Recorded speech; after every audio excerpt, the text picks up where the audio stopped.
বসন্ত মানেই ভালো লাগা, বসন্ত মানেই ভালোবাসার ছোঁয়া, বসন্ত মানেই রঙের আবহাওয়া।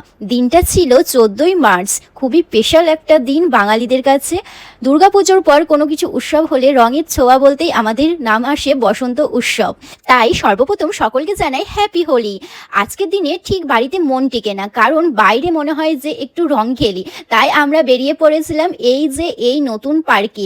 সবাই এখানে হোলিতে খুব এনজয় করে, মজা করে, তাই আমরাও চলে এসেছি এই জায়গাটায়। খুবই সুন্দর একটা জায়গা, যেখানে আছে সুন্দর সুইমিং পুল, ডিজে, ড্যান্স, খাওয়া দাওয়া সব কিছু কিন্তু এখানে ব্যবস্থা করা হয়েছে।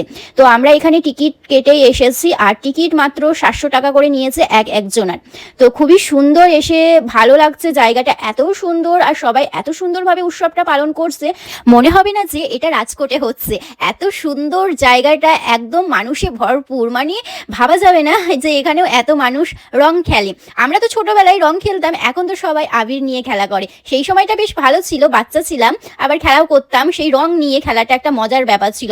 এই রঙের ব্যাপারটা না এখন বড় হয়ে বেশ সেই ছোঁয়াটা পাই না। বাট যাই হোক, সময়ের সঙ্গে তাল মিলিয়ে সবাইকেই চলতে হবে। এখানে দেখো রং খেলা শুরু হয়ে গেছে, সরি এখানে আবির খেলা শুরু হয়ে গেছে, আর সবাই আবিরে ভরপুর হয়ে গেছে, মানে পুরো ভূত হয়ে গেছে। আর আমরা পৌঁছেছি এখানে তোমার 11টার সময়, আসার কথা ছিল তোমার 9টার সময়, বাট 9টার সময় দেরি হয়ে গেছিল, তাই আমরা পৌঁছেছিলাম এখানে 11টার সময়।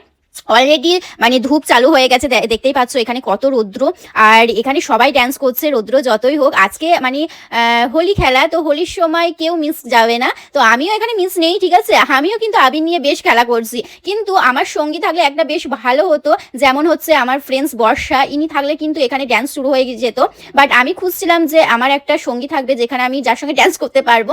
বাট এখানে আমি কাউকেই দেখতে পাচ্ছিলাম না, দিদি ভাই দাদা ভাই এখানে সবাই লজ্জা পাচ্ছিল ড্যান্স করতে। বাট সত্যি কথা বলতে, আমার হোলিতে ড্যান্স না করে সত্যি ভাই হোলি ফিলিংসটা আসে না। তো আমাকে যাই হোক করে আজকে ড্যান্স করতেই হবে, লজ্জা ত্যাগ করে।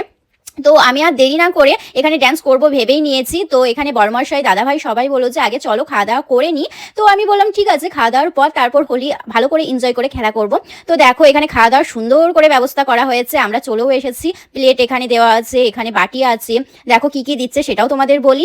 এখানে দিচ্ছে পরোটা, তারপর একটা সবজি দিচ্ছে, মিক্স সবজি, আর এখানে ডাল দিচ্ছে, ডালের সঙ্গে আরেকটা কি সবজি দিয়েছে পনিরের, ঠিক আছে, আর অল্প করে ভাত দিচ্ছে। তারপর তোমার পাঁপড় আছে, স্যালাড আছে, এগুলো সবকিছুই মিলেমিশিয়ে আছে।